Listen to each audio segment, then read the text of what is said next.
Selamat pagi, ibu-ibu. Mari kita berdoa bersama-sama ya. Bapa di surga, kami sungguh berterima kasih hari ini Engkau sekali lagi beranugerah kepada kami, memberikan kesehatan sehingga kami boleh datang dalam OSG ini. Kami berterima kasih karena kebenaran-Mu boleh terus Engkau nyatakan kepada kami sehingga kami berjalan dengan petunjuk daripada Tuhan. Dan kami bersyukur hari ini Engkau sekali lagi mau berbicara kepada kami. Berikanlah kepada kami telinga seorang murid yang mau dengar-dengaran. Dan berikanlah kepada kami kekuatan dan anugerah untuk menghidupi kebenaran yang Kau beritakan kepada kami pada hari ini. Biarlah kami menjadi ibu-ibu yang berbahagia oleh karena mengenal Allah yang hidup, mengenal Allah yang baik, mengenal Allah yang maha bijaksana. Dan biarlah kami boleh terus meminta kepada Tuhan sumber bijaksana agar kami menjadi ibu-ibu yang berbijaksana dalam kehidupan kami sehari-hari. Berbijaksana di dalam mengambil keputusan, berbijaksana dalam mengambil pilihan, berbijaksana di dalam relasi kami dengan suami, anak-anak kami, dan juga dengan saudara seiman, bahkan setiap orang yang ada di sekeliling kami. Kami bersyukur sekali lagi untuk kebenaran yang sudah Engkau siapkan untuk menjadi berkat rohani bagi kami sekalian. Saat ini kami akan masuk ke dalam pemberitaan firman. Kiranya Roh-Mu yang kudus yang memberi pencerahan kepada kami, baik kepada hamba-Mu yang akan menyampaikan maupun kepada ibu-ibu yang mengikuti paparan dan juga dalam diskusi nanti. Kiranya Kristus ditinggikan, dipermuliakan di dalam seluruh rangkaian OSG kami pada hari ini. Dengarlah doa kami di dalam nama Tuhan kami Yesus Kristus, Tuhan dan Juru Selamat kami yang hidup, kami berdoa dan bersyukur. Amin. Ya, kalau tadi Lose Ibu Farinda sudah menyampaikan Kyonghi ya, saya juga Kyonghi. Belum terlambat, masih dalam bulan yang sama ya.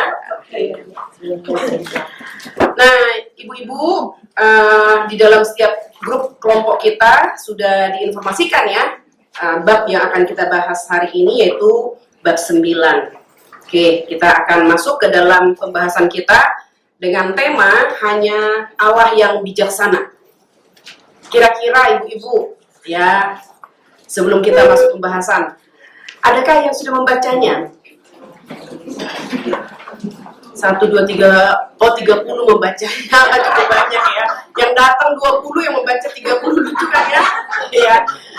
Ya, oke. Saya mendorong ibu-ibu yang belum punya buku ini boleh dibeli ya, sehingga bisa membaca pelan-pelan aja, dibaca, dicicil. 1 minggu ya kan, 1 bab 1 minggu dicicil lah ya. Kalau satu hari mah itu seperti murid saya di Calvin, ya sistem SKS kebut semalam gitu ya. Ya tentu nggak ada yang masuk, nggak ada yang diserap. Kalau kita baca nggak ngerti, nggak mudeng gitu, baca lagi mudeng satu gitu. Jadi memang perlu ya, buku ini tidak mudah khususnya tema ini. Oke. Adakah ibu-ibu yang ada inspirasi setelah membaca buku? Mengapa tema ini dibuat oleh J.I. Packer? Hanya Allah yang bijaksana. Kira-kira mengapa buku ini, tema yang ke-9 ini hanya Allah yang bijaksana? Adakah yang mau memberikan pendapat? Kenapa dikatakan hanya Allah yang bijaksana? Ya tentu saja ya, kembalikan kepada Ibu Happy ya. Kita boleh saja membaca bersama-sama, tapi kan Ibu Happy bertanggung jawab memaparkan kan begitu. Oke lah ya. Ya ini sangat membuat saya sukacita, sangat senang sekali, karena hanya Allah yang bijaksana ini adalah Allah kita. Hanya Allah yang bijaksana ini adalah Allah yang berinisiatif memperkenalkan dirinya kepada kita yang tidak berbijaksana ini. Banyak orang pintar, tapi belum tentu berbijaksana. Dan bijaksana ini hanya bisa kita dapat dari Allah yang adalah hanya Allah yang bijaksana ini melalui relasi. Tidak dengan hanya membaca Alkitab seperti yang selama ini sudah kita kerjakan ya, sudah keluaran pasal berapa coba? Dibaca nggak? Hari ini pasal berapa coba? Iya ya, udah sampai pasal 5 ya yang mengikuti membaca. Jadi kalau kita hanya skimming, hanya membaca cepat, saya pikir sih bijaksana itu nggak dapat. Tapi kita harus memikirkannya ya. Di bab-bab sebelumnya kita juga sudah memikirkan bersama-sama adanya atau perlunya meditasi. Ya, perlunya meditasi, memikirkan. Kan ada pengantar daripada pasal-pasal itu kan ya. Kita tidak hanya diminta membaca Alkitab berurutan, tapi saya secara pribadi ya, baru mendapatkan pembacaan Alkitab dengan introduction, didampingi dengan pengertian gitu. Jadi itu sangat membantu. Oke, kita masuk saja. Bijaksana Allah dalam Alkitab disebut hikmat. Kata J.E. Packer ya, bijaksana Allah dalam Alkitab disebut hikmat. Kalau bijaksana Allah adalah hikmat, maka pertanyaan berikutnya, apakah hikmat itu? Nah, ini tidak mudah ya kita pahami ya. J.E. Packer mengatakan, hikmat itu merupakan kualitas moral dan intelektual. Kualitas moral dan intelektual, bukan sekedar intelijensi atau pengetahuan semata, atau sekedar kepandaian atau kecerdikan. Ini berbeda. Jadi orang bisa memiliki IQ 140, 160, berarti itu sudah sangat smart ya, sangat cerdas sekali, tapi bisa jadi dia tidak memiliki bijaksana atau hikmat. Jadi benar apa yang dikatakan oleh si J.E. Packer di sini, hikmat itu merupakan kualitas moral dan intelektual. Kualitas moral dan intelektual. Nanti kita akan lihat ya, bukan hanya sekedar intelijensi atau pengetahuan semata, atau sekedar kepandaian atau kecerdikan.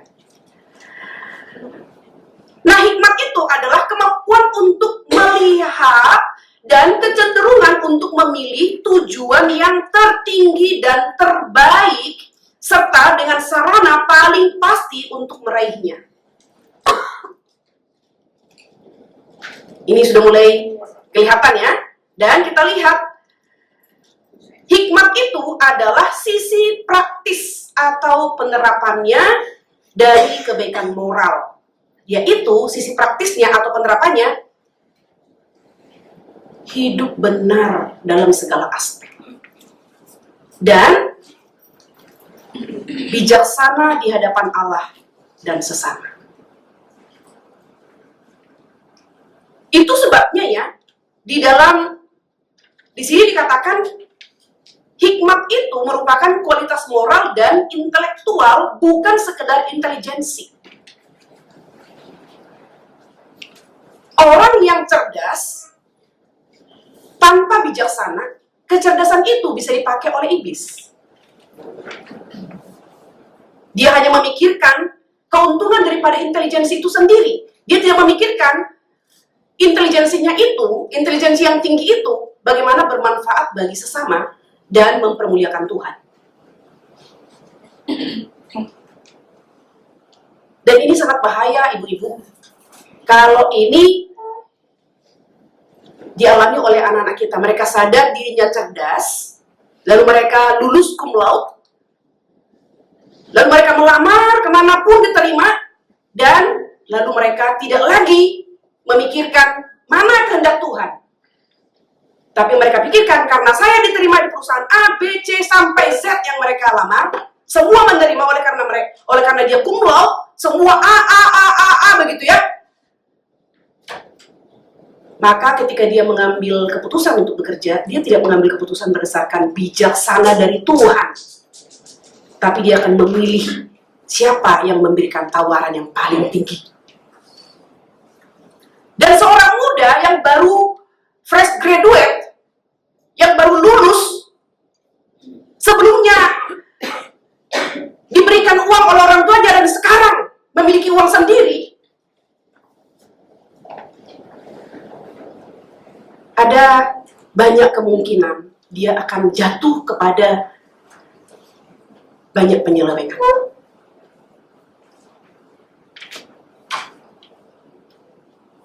Di mana banyak uang, ini tidak selalu benar ya. Di mana banyak uang, di sana banyak dosa.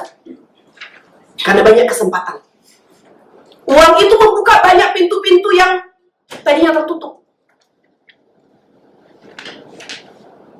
Pintu untuk menjadi hedonis, pintu untuk berselingkuh dalam pikiran, ya banyak pintu-pintu terbuka. Yang tadinya tidak bisa berbelanja banyak, bisa berbelanja. Yang tadinya tidak bisa mengenal banyak teman, bisa mengenal banyak teman. Yang tadinya tidak bisa pergi ke night club, bisa menjadi ke night club, dan seterusnya. Nah, jadi saudara yang kasih dalam Tuhan Yesus, hikmat itu adalah sisi praktis atau penerapannya dari kebaikan moral, ya. Hidup benar, bijaksana di hadapan Allah dan sesama. Jadi mari kita doakan kepada Tuhan supaya Tuhan menolong kita, memberikan kepada kita bijaksana. Tuhan mengatakan siapa yang kurang bijak minta kepadaku, karena hanya Allah yang bijaksana. Seperti tema bab 9 yang ditulis oleh J.I. Packer, hanya Allah yang bijaksana. Allah sendiri berkata, siapa kurang bijak minta kepadaku. Allah itu adalah Allah yang murah hati. Di dalam Amsal 3 ayat 1 sampai 4, mari kita membaca bersama-sama Amsal pasal 3. Ayat 1 sampai ayat yang keempat. Kita baca bersama-sama ya. 1, 2, 3. Hai anakku, janganlah engkau melupakan ajaranku, dan hendaklah hatimu memelihara perintahku, karena panjang umur dan tahun-tahun hidupmu akan ditambahkannya kepadamu. Janganlah kasih dan setia meninggalkan engkau, kalungkanlah itu pada lehermu, tuliskanlah itu pada loh hatimu. Maka engkau akan mendapat kemurahan hati dan pengharapan dalam pandangan Allah serta manusia. Di sini, di dalam Amsal 3 ayat 1 sampai 4 ini, dikatakan hikmat menghasilkan kesetiaan, kejujuran, dan kasih dalam hubungan dengan Allah dan sesama. Luar biasa ya. Hikmat menghasilkan kesetiaan, kejujuran, dan kasih kepada Allah dan sesama. Sekali lagi ini penting sekali ketika bicara tentang Allah dan sesama. Itu adalah hukum terutama dan yang utama. Itu adalah ringkasan hukum Tuhan. Kasih kepada Allah dan sesama.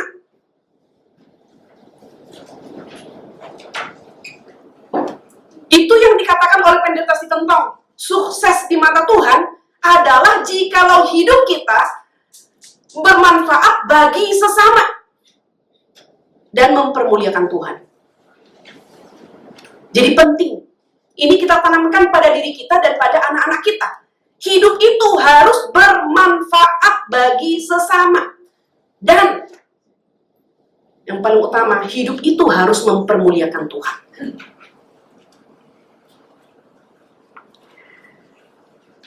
Kemudian di dalam Yakobus 3 ayat 17 dikatakan, tetapi hikmat yang dari atas adalah pertama-tama murni. Selanjutnya pendamai, peramah, penurut, penuh belas kasihan dan buah-buah yang baik, tidak memihak dan tidak munafik. Hikmat dari atas. Ini perlu kita kejar. Minta kepada Allah yang satu-satunya yang berbijaksana. Hikmat dari atas. Khususnya kita ibu-ibu ini ya. Ini perlu kita kejar. Kalau pada diri kita masih troublemaker, ya, masih suka mengadu domba, kita perlu bertobat, minta ampun kepada Tuhan dan minta Tuhan tolong saya supaya saya menjadi peacemaker, supaya saya menjadi pembawa damai, pembawa kabar baik, peramah, bukan pemarah, bukan sombong ya, penurut pada kebenaran, penuh belas kasihan, tentu harus dengan bijaksana ya, dan buah-buah yang baik, buah-buah yang baik, dan tidak memihak dan tidak munafik. Sehingga hikmat itu hanya dapat ditemukan sepenuhnya pada diri Allah. Allah sendiri yang secara alami dan seutuhnya bijaksana. Hikmat adalah inti keberadaan Allah.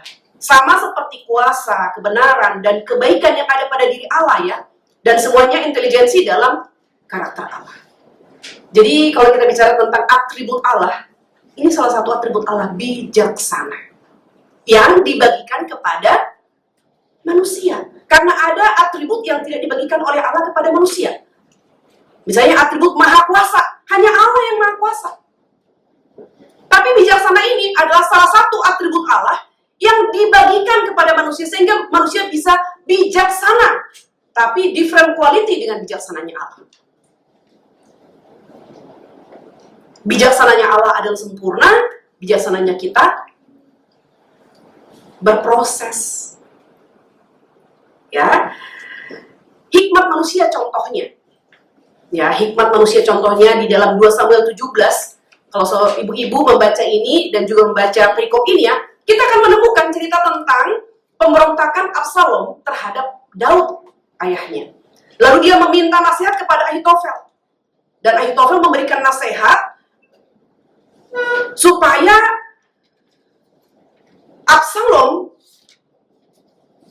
mengirim tentara mengejar Daud yang sudah kelelahan ya, seperti menjadi nomaden begitu ya, berpindah-pindah, tidak ada rumah. Karena sudah diusir dari istana, sudah direbut oleh Absalom.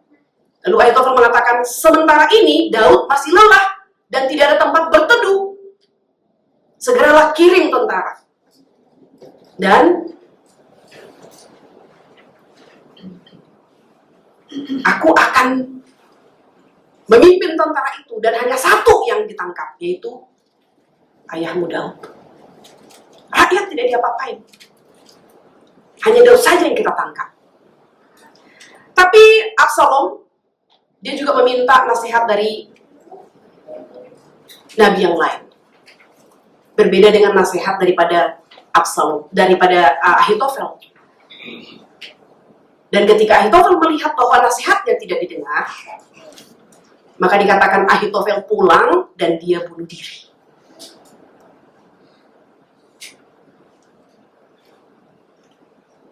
Karena Absalom melihat nasihat nabi yang lain lebih baik daripada nasihat Ahitofel. Karena nasihat manusia itu tidak sempurna. Terkadang ketika kita ada pergumulan, kita meminta petunjuk daripada hamba Tuhan.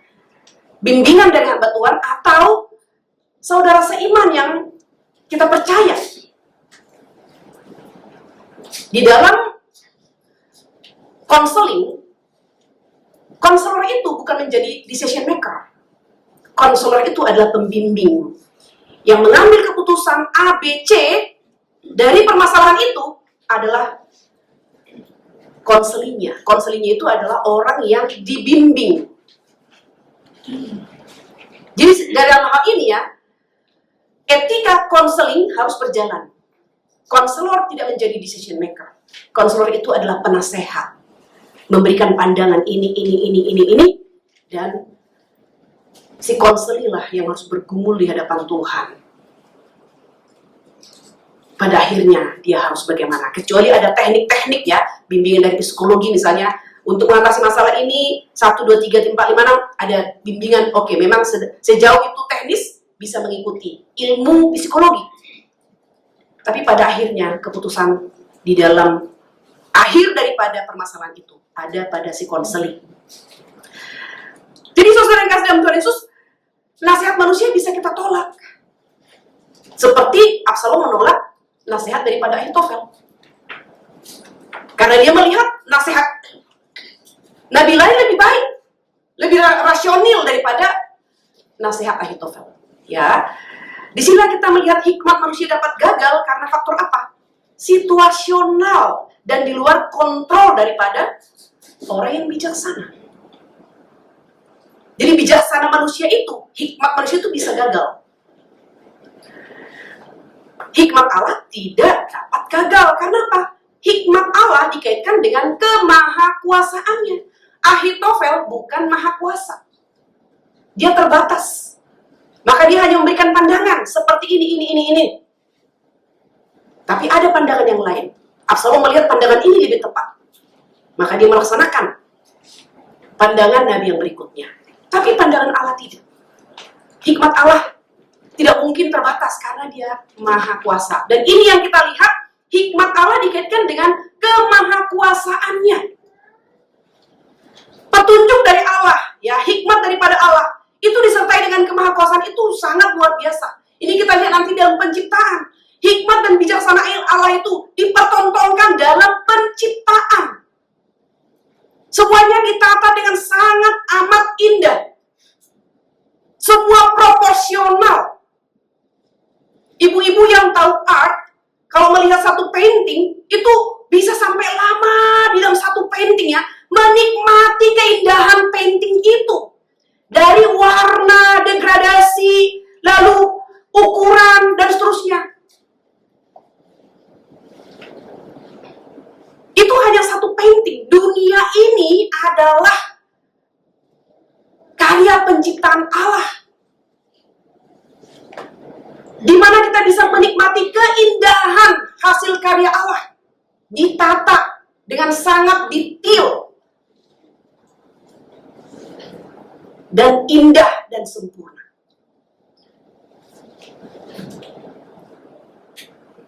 Kalau kita menciptakan sesuatu, misalnya membuat meja, sudah diukur, bisa tetap tidak sesuai. Harus dipotong lagi. Sudah dipotong, dimasukkan. Waduh, kebanyakan. Ini harus diapain? Harus ditambah lagi.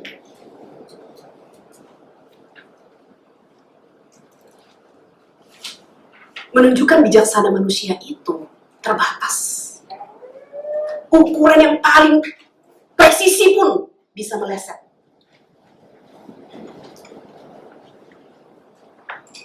Karena material-materialnya, ya. Pintu misalnya, pada waktu dipasang, lancar, ya. Tapi seiring waktu berjalan itu bisa seret. Kenapa? Turun dia. Atau melebar. Karena udara dingin misalnya. Atau satu barang yang membuai pada waktu panas misalnya, sehingga tidak presisi.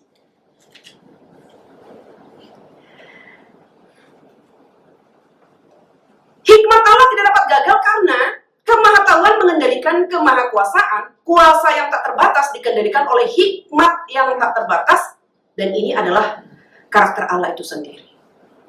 Kemahakuasaan mengendalikan, kemahatauan mengendalikan kemahakuasaan. Kemahatauan, kuasa yang tak terbatas dikendalikan oleh hikmat yang tak terbatas.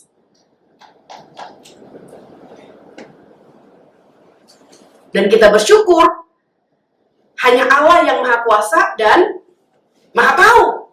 Kalau kita maha kuasa dan maha tahu, mungkin kita nggak bisa tidur, betul nggak?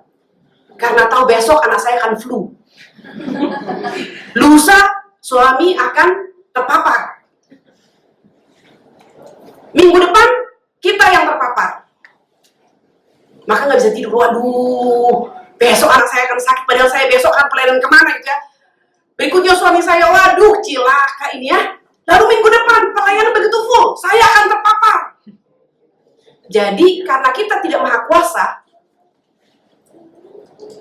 dan kita maha tahu misalnya gitu, ya, maka yang terjadi adalah kita nggak bisa tidur. Tapi kalau kita maha kuasa, kita maha tahu dan maha kuasa, kita tahu nih, besok anak akan flu.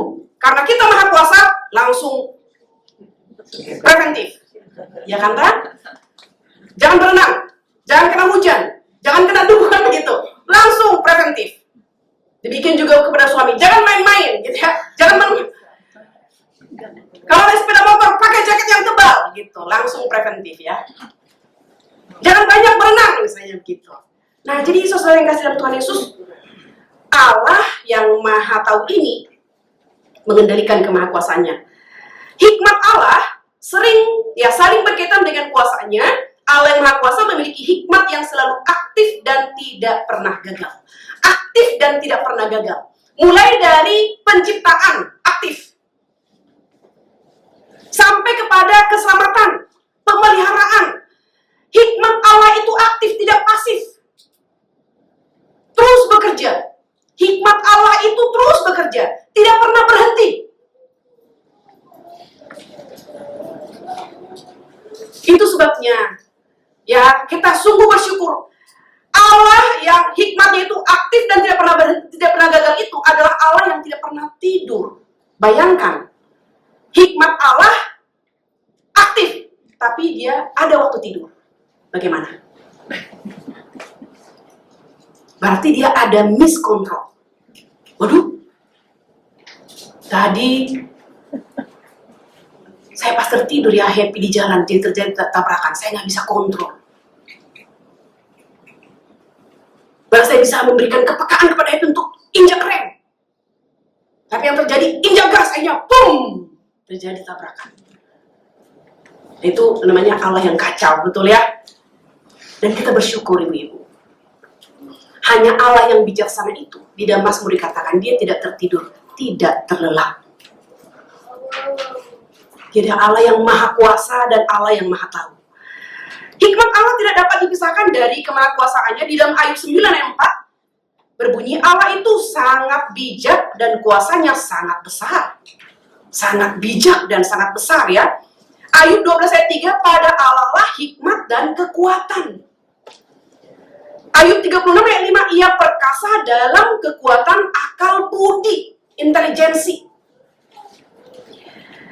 Di dalam Yesaya 40 ayat 26-28 dikatakan, ia maha kuasa dan maha kuat, tidak terduga pengertiannya. Tidak terduga pengertiannya. Allah tidak pernah kaget. Ketika kita jatuh ke dalam dosa, Allah jatuh dalam dosa. Waduh, bagaimana ini menyelamatkannya? Enggak loh. Ketika Adam dan Hawa jatuh ke dalam dosa, Allah tidak kaget. Di dalam pasal 1, pasal 2 Allah menciptakan. Pasal 3, manusia jatuh ke dalam dosa.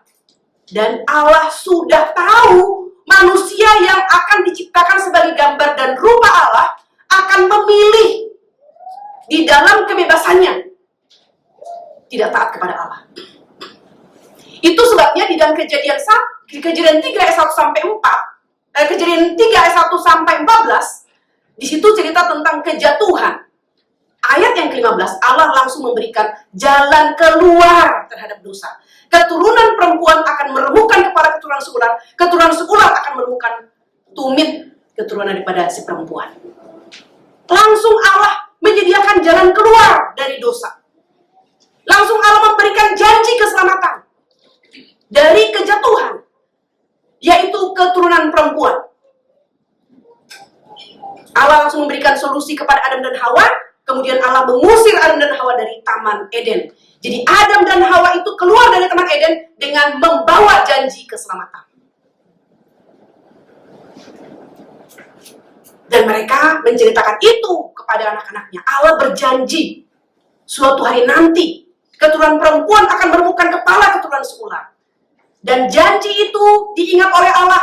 Dan ketika waktunya tiba, Allah memanggil Abraham keluar dari Ur Kasdim. Keturunan Abraham akan melahirkan perempuan yang akan melahirkan laki-laki yang akan meremukkan kepala keturunan seular. Jadi Allah itu adalah maha tahu dan maha kuasa. Dia ingat janjinya. Ketika Sarah tua dan sudah mati haid, Tuhan berkata, tidak ada yang mustahil bagi Allah. Karena Allah itu maha kuasa. Ribuan tahun kemudian, janji yang diberikan Allah kepada Abraham dan Sarah. Malaikat datang kepada Maria, yang masih gadis, yang tidak mungkin punya anak karena belum bersuami. Maria berkata, bagaimana mungkin? Ribuan tahun sebelumnya, Sarah berkata, bagaimana mungkin? Aku melahirkan anak, aku sudah tua dan mati haid. Tuhan berkata kepada Abraham dan Sarah, tidak ada yang mustahil bagi Allah. Ribuan tahun kemudian, malaikat Tuhan berkata kepada Maria, di mana Maria berkata, bagaimana mungkin aku mengandung, aku masih perawan, aku belum memiliki suami. Kalimat yang mirip kalimat yang sama ribuan tahun yang lalu diberikan oleh Tuhan. Dikatakan Tuhan kepada Abraham dan Sarah. Dikatakan malaikat kepada Maria. Bagi Tuhan tidak ada yang mustahil. Betapa hanya Allah yang bijaksana ini adalah Allah yang Maha tahu dan Maha kuasa. Bijaksananya tidak terduga. Siapa yang bisa menerima keselamatan bagi manusia berdosa melalui Kristus yang tersalib?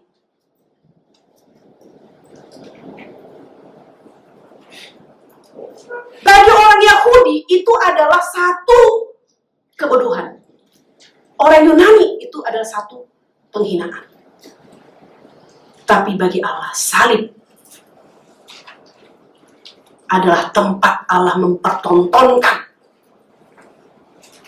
penggenapan janji di Kejadian 3:15. Keturunan perempuan meremukan kepala keturunan seular. Sungguh bijaksana Allah itu, kuasanya tidak terduga, tidak terselami. Itu sebabnya dalam iman Kristen ada unsur supranatural. Ada unsur natural dan supranatural. Itu tidak bisa terus dikupas melalui sains. Ada loncatan yang tidak bisa kita pahami dengan logika manusia. Dalam Daniel 2:20 dikatakan, daripada dialah hikmat dan kekuatan. Ya, Daniel dan kawan-kawan membuktikan itu. Daripada Allah, hikmat dan kekuatan. Roma 16 ayat 25-27. Bagi dia yang berkuasa menguatkan kamu, menurut Injil yang kemasyurkan, dia satu-satunya Allah yang penuh hikmat. Dia satu-satunya. Jadi J.E. Packer diberikan bijaksana oleh Tuhan. Membuat tema bab 8 ini. Hanya Allah yang bijaksana. Di dalam memahami hikmat Allah atau Allah yang berbijaksana ini, ada satu pemahaman yang salah ya. Pemahaman yang salah ini adalah ketika bicara tentang bagian Allah yang penuh kasih. Di mana sekelompok orang mengira Allah menghendaki suatu kehidupan bebas dari masalah, tidak peduli kondisi moral dan rohani. Nah ini dia, sering sekali kita berpikir Allah menghendaki kita hidup sehat. Mungkin ini yang terus dipropaganda oleh saudara kita, kelompok Kristen yang lain ya. Sehat, menjadi kepala, tidak menjadi ekor, sukses. Menjadi pemimpin, tidak menjadi ekor, sehat, tidak sakit, berhasil, tidak gagal. Oh enggak, Tuhan tetap melihat manusia itu berdosa, dan kalau dia moralnya tidak sesuai dengan prinsip iman Kristen, rohaninya tidak bertumbuh. Ya tentu saja, kalau rohani kita tidak bertumbuh, kita menjadi lesu, betul nggak?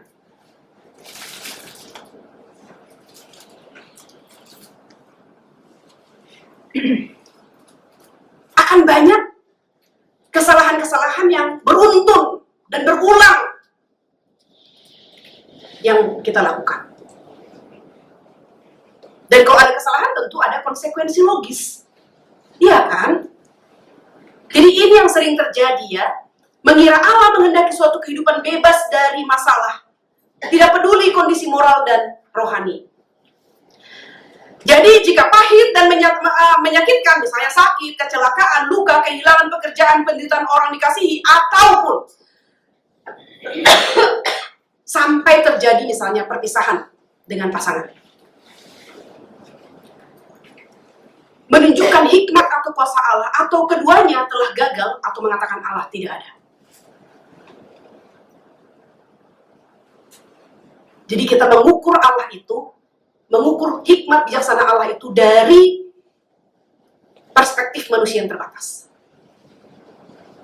Seolah-olah Allah itu tidak maha kuasa, sehingga Allah membiarkan semua hal ini terjadi. Sehingga terjadi penderitaan yang beruntun. Sudah jatuh ketimpa tangga. Sudah bisa dengan suami misalnya, tidak dapat apa-apa.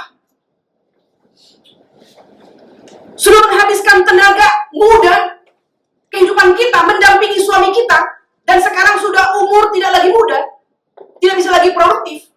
Sekarang menjadi sendiri dan terbuang. Kalau kita tidak mengenal Allah yang satu-satunya berbijaksana,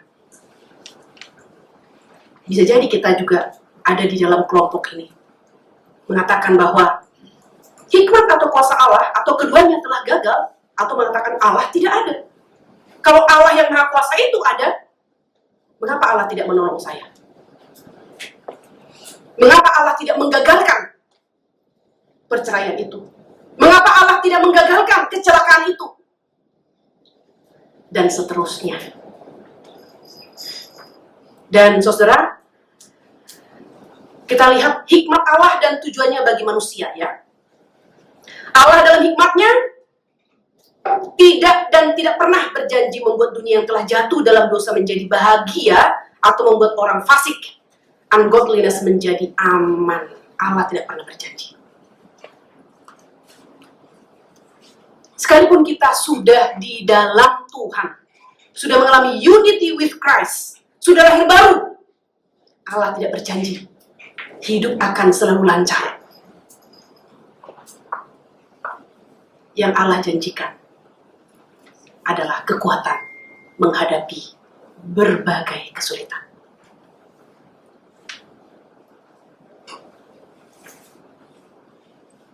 Maka kalau Tuhan izinkan ada kesulitan dan penderitaan, mari pegang janji Tuhan. Minta kekuatan dari Tuhan. Minta penghiburan daripada Tuhan. Minta anugerah supaya tabah menghadapinya.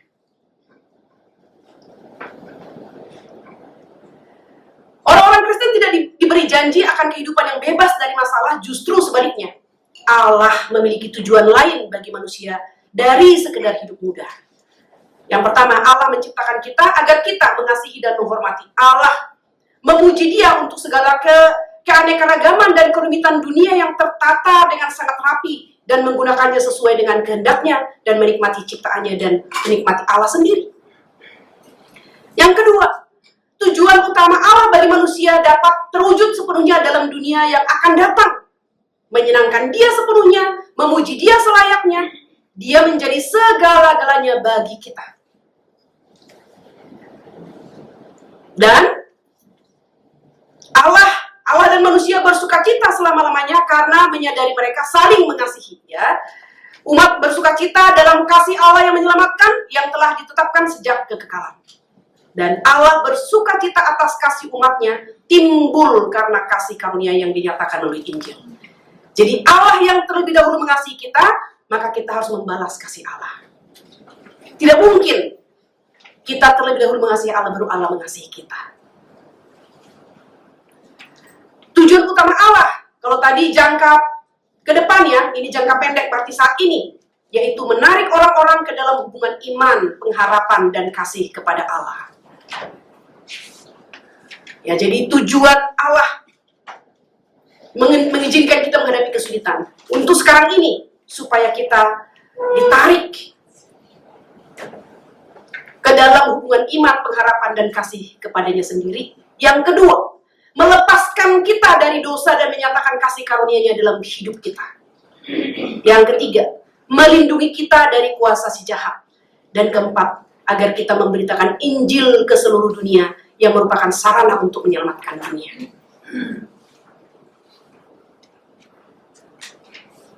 Semua hal di atas digenapi dalam titik pusat dan puncaknya, yaitu Tuhan Yesus Kristus. Ya, hikmat Allah dinyatakan melalui inkarnasi dan salib Kristus. Amin. Ini adalah diskusi kita hari ini, ya. Mari kita berdoa bersama-sama.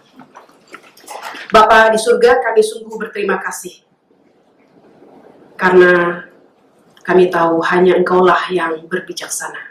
Dan kami bersyukur karena hanya Engkau yang berbijaksana. Engkau berkata, siapa yang kurang bijaksana, siapa yang kurang hikmat, datang dan minta kepadamu.